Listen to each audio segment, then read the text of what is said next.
Okay, so like, what if the woman we all knew as like the gold-digging bimbo Anna Nicole Smith was actually more of a tragic figure than a villain? Oh, wow. That's a really interesting way to frame it, I think. We're so used to those tabloid headlines that just kind of reduce her to like a caricature. Exactly. Yeah. And that's exactly why we're doing this deep dive today into Mm. her life and relationships, going way beyond those headlines to really try and like understand the woman behind the persona. It's like trying to piece together a puzzle, but like Like, with only a few scattered pieces.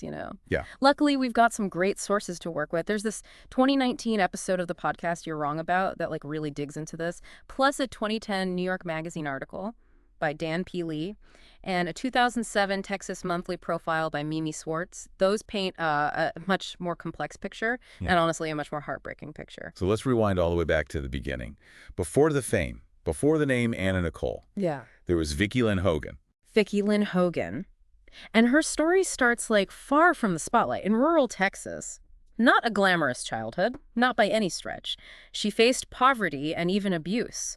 A far cry from the life of luxury that she would later experience. It really is remarkable how much she reinvented herself. Totally. Just imagine going from being a teenage bride and a young mother working at Jim's Crispy Fried Chicken. To becoming a playboy, playmate, Yeah. and a guest model. It's a remarkable transformation. And that journey takes her to Houston, where she starts stripping to support herself and her son. She even chose her stage name very carefully. At first, she went by Nikki Hart, Nikki Hart. but people kept calling her Anna for some reason. It's almost like fate had a plan for her. Right. Even back then, you can see her understanding the power of image, though. I mean, she underwent multiple surgeries for breast implants, dyed her hair blonde, and really honed her performance skills. This was a woman who was very aware of the image she was projecting to the world. She was building the Anna Nicole persona, like piece by piece. It's kind of interesting to think about those surgeries, too. Not just as a way to like conform to beauty standards, but also as an investment, like as a way to move up in the world, Yeah, in the world of Houston strip clubs. definitely. It raises some tough questions about the pressures women face, the commodification of female sexuality, and how all of that intersects with ambition. Absolutely. And it's in that world of Houston strip clubs, that she meets J. Howard Marshall, this 86-year-old oil tycoon back in the early 90s. 86-year-old oil tycoon, larger than life, wealthy, a Koch Industries investor, Yeah. and completely smitten with the young, beautiful Anna Nicole. He was showering her with gifts, Yeah. professing his love, proposing marriage, Right.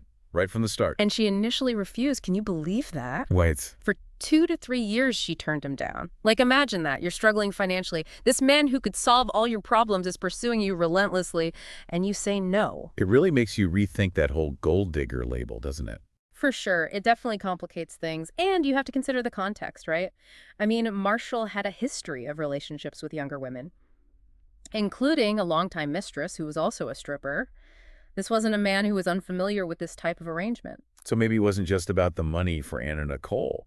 Maybe coming from poverty and hardship, she saw in him a kind of genuine affection, Mm. someone who wouldn't judge her past, and also wouldn't pose a physical threat. That's a really interesting point. We do tend to oversimplify these situations, but the reality was likely far more nuanced. I mean, she eventually did say yes, and they married in 1994. But the public reaction to their marriage is really where things get fascinating. Because her career had taken off by then, Yeah, right? exactly. Playboy Playmate of the Year, she landed that coveted Guess Jeans campaign. She was everywhere. She went from being this aspiring model to like a household name, Yeah. and suddenly the narrative around her shifted completely. She was no longer the aspirational glamazon, but the butt of jokes, like a punchline. People couldn't get past the age difference, the gold digger image. It makes you wonder if the reaction would have been the same if it had been a younger man marrying a much older, wealthy woman. The double standard is pretty Oh, obvious. for sure. And it completely overshadowed any genuine affection that might have existed between them. Because despite the public ridicule, there is evidence to suggest that there was real love there. He doted on her. And she spoke of like loving him and caring for him. But then just a year after the wedding, Marshall passes away. And with his death, a whole new chapter of drama unfolds. She's cut out of his will, which triggers this huge legal battle with his son, Pierce. A legal battle that would drag on for years. Years. It was a fight that would eventually go all the way to the Supreme Court. Twice. Wow. These inheritance disputes are rarely simple, but this one really highlights the complexities and sometimes the absurdities of these high-stakes situations. And while all this is going on, while this legal saga is playing out, Anna Nicole's life starts to take a dark turn. Yeah. The financial strain, the constant public scrutiny. It all starts to wear her down. She battles addiction, she attempts suicide, she even experiences health complications from her breast implants. It's really heartbreaking to see how things unravel for her. And through it all, the media is there, documenting every struggle, often in a very exploitative way. Like her reality show on E, it was almost voyeuristic, this kind of unfiltered glimpse into her increasingly chaotic life. And it really raises questions about how the media can contribute to the downfall of someone who's already struggling. Yeah, it's a stark reminder of how easily someone can get dehumanized in the public eye. And then in 2006 comes the ultimate tragedy, the death of her son Daniel from a drug overdose. He was only 20 years old. It was devastating for Anna Nicole. I mean, she never really recovered from that.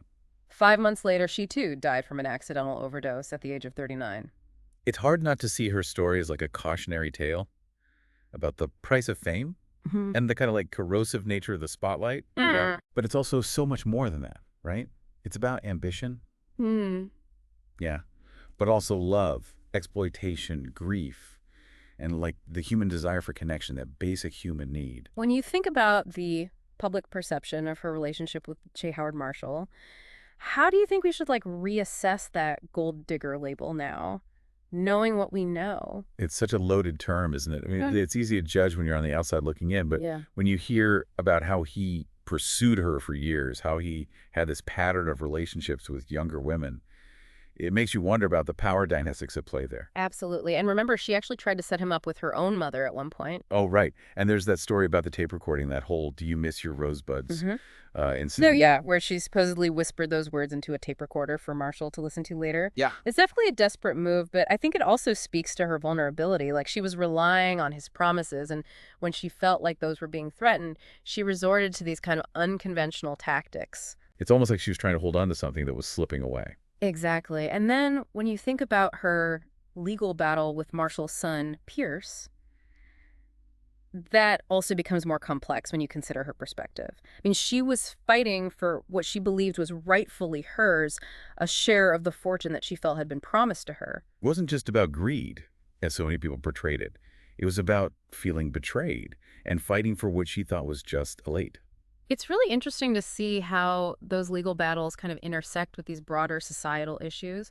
We see the complexities of inheritance law, the often messy dynamics of family relationships, and of course, those enduring power dynamics between men and women, even in like a seemingly modern context, you know? And we can't forget the media's role in all of this, right? They built her up, they tore her down, often perpetuating these harmful stereotypes and exploiting her vulnerability for ratings. It's another reminder of how the media can shape public perception, often at the expense of an individual's well-being. So we're seeing her story as this tapestry woven from so many different threads: ambition, vulnerability, love, loss, and ultimately tragedy. But amidst all of that chaos and heartbreak, there were moments of genuine connection, even love. You mentioned earlier that she was like a passionate animal lover, which is something you don't often hear about. Yeah, she had horses, livestock. She even kept a sheep in her apartment at one point for comfort.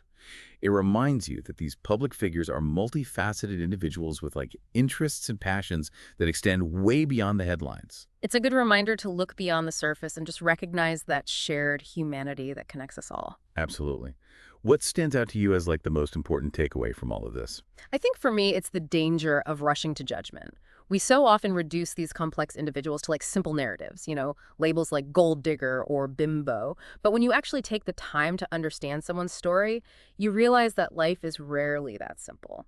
There are always layers, there are complexities and nuances that we completely miss when we rely on these kind of superficial assessments. It's like a reminder to approach others, especially those in the public eye, with more empathy and understanding. And to remember that everyone, regardless of their circumstances, deserves to be seen as a human being, worthy of compassion and respect. Yeah, it's so easy to get caught up in the spectacle. You know, Yeah. the drama, the headlines. Right. But at the end of the day, there was a real person behind all of that noise. And that's what gets lost so often, isn't it? That human cost of fame, Those pressures, that scrutiny that can just wear down even the strongest spirit. We forget that these public figures, they're just as vulnerable, just as susceptible to pain and heartbreak as anyone else. We project all these expectations and fantasies onto them, and when they inevitably fall short, we're so quick to judge and condemn. Like we're looking for someone to blame, someone to make an example of. Right. And in Anna Nicole's case, she just became such an easy target. The dumb blonde, the